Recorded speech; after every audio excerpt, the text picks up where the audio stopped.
फिर से सजाएंगे हम। तेरी तारीकियों में उजाले भरे, तेरी महरूमियों को मिटा कर चले। जो भी वादा किया हमने पूरा किया, जो भी वादा किया हमने पूरा किया। जो कहा है वो करके दिखाएंगे हम। जो भी इस स्कीम का अगर सबसे ज्यादा इंतजार किसी को था तो वो नवाज शरीफ साहब हैं। उन्होंने ये बात मुझसे कही,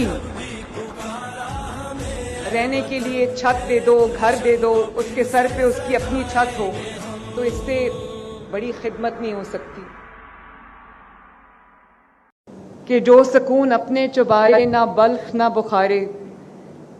इसको अंग्रेजी में भी कहते हैं कि there is no place like home.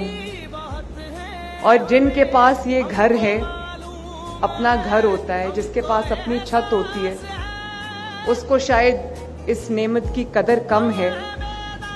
ये सवाल उनसे पूछें, ये तकलीफ उनसे पूछें, ये ख्वाहिश की जो शिद्दत है ये उनसे पूछें जिनके पास अपना घर नहीं है, अपनी छत नहीं है। आपके पास दुनिया की सबसे बड़ी नेमत हो, हर तरह की नेमत हो, और आपके पास अपना घर ना हो, अपनी छत ना हो,